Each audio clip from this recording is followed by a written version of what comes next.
Thank you and good afternoon. This is Sam Vaughn for Sam Sports Report. Today's date is Saturday, May 11th, 2024, a day before our celebration of our 1-year anniversary of me and Amy. Now let's go. Baseball last night, the Cubs beat the Pirates 7-2. And the Brewers beat the Cardinals 11-2. Royals come back and beat the Angels with 2 in the ninth, and they win 2-1. 2 in the ninth. That was done by an Adam Frazier 2-run homer that put him up 2-1. Here is that call. Royals have the tying run on base.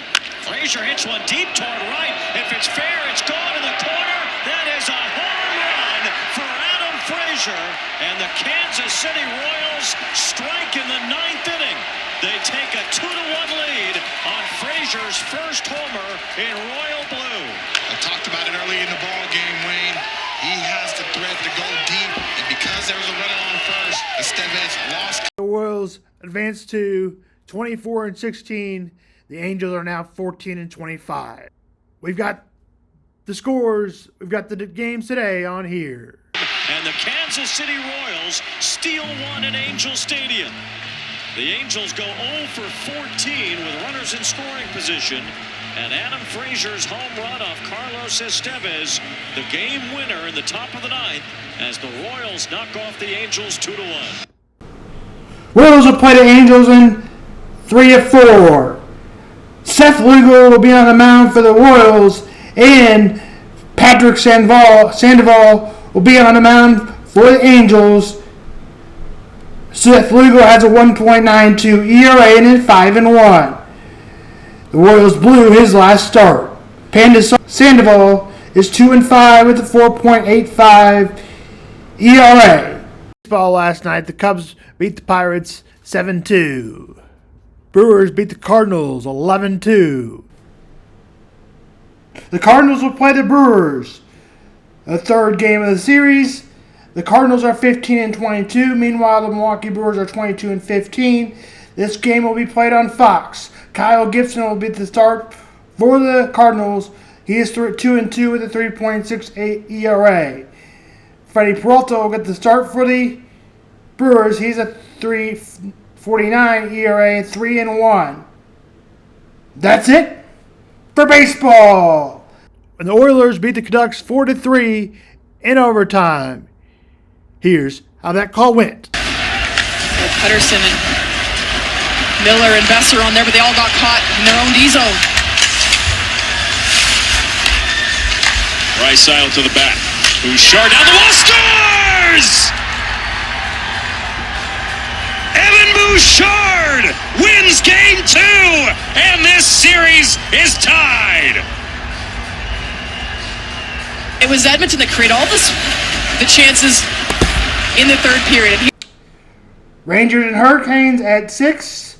Players to watch out for: Alec Panera and Sebastian Aho.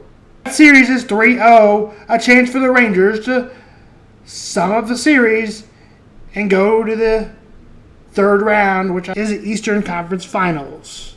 1-1, 9 p.m., Stars and Avalanche.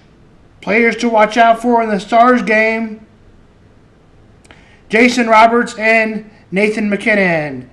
Face-off is at 9. And we've got Saturday, the Thunder will play the Mavericks. 2:30 is tip-off. Mavericks favored by 2.5.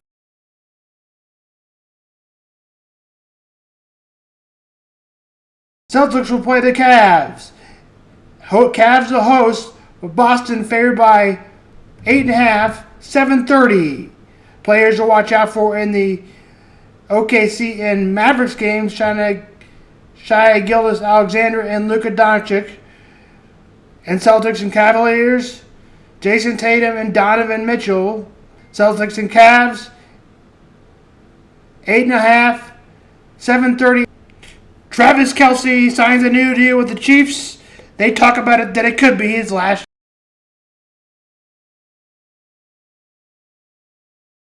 for Kansas City over these next 2 years? We'll start with Jason on this one. What do you make of this contract and what it means for the Chiefs and Travis Kielce? Well, you can kind of call it both, right? A pay raise and an extension. It's just void years. It's kind of an extension like you're talking about.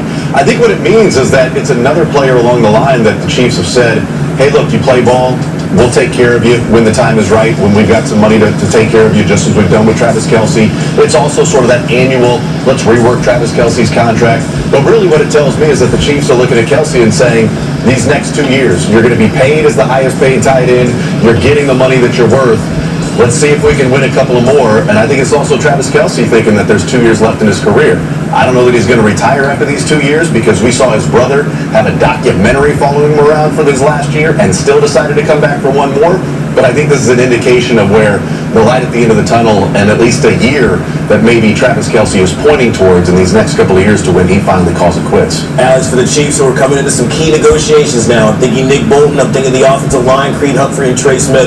When they tell these guys, hey, we take care of you later down the line, this is an example of that in my opinion. There's a huge boost in the locker room. Anytime you see an organization take care of one of the star players, it does send a strong message to the rest of the group. And I do agree with Jason that I think this tells us you got 2 years and fans should enjoy these next 2 years of Travis Kielce, who in the postseason once again looked like Hall of Fame tight end, greatest of all time, Travis Kielce. I really do believe these are the final 2 years we're going to see from Travis Kielce. But Nick Bolton, Creed Humphrey, maybe Trey Smith, to me, that's the next big move to watch over the next couple of months and whether or not they get extensions from the Chiefs. Did I just hear the final 2 years of Trey? You think it's going to be the last 2 years in the National Football League, Alex? I do. Yeah, I think this is going to be the final 2-year stretch. He doesn't strike me as a player that's going to go out when he's suddenly, let's say, a 700-yard receiver. I think he's going to go out still being the best tight end in football, and probably in order to do that, these next 2 years, to me, is the window you need to follow in. Jalen, what do you make of that? Do you think Travis Kielce's done after the next 2, or does this deal signal something further down the line? I mean, that would be crazy if Travis Kielce is done in the next 2 years. But it could happen. I look at it as kind of like a nice stimulus check. The Chiefs won a Super Bowl, and we're going to pay Travis Kielce these next 2 years because he deserves it. And maybe he'll stop yelling at Andy Reid on the sidelines. That he got me. You think that's what he was telling him on the sideline of the Super Bowl? I need more money. I need more money. I'm not even the highest paid tight end. Yeah, we know. Thank you for that. Let's stick with the Chiefs. Jason Anderson names what he thinks will be the starting left tackle. Next, and tossing them up to tonight's panel. Our first time yours question is from The Matrix. Wow. He's an honored guest in the building. Thank you for watching Sunday Sound Off. Anticipated left tackle on opening day. Kingsley, Wanye, or a veteran yet to be named. Jason, take it away. So you're asking me who the one is that would be playing left tackle, Matrix. I see what you did there. I think it's going to be Wanya Morris. I think it's like a 60-40 right now. I know that Kingsley Suamata'i is a little bit better of a prospect considering he's a first rounder, not a third rounder.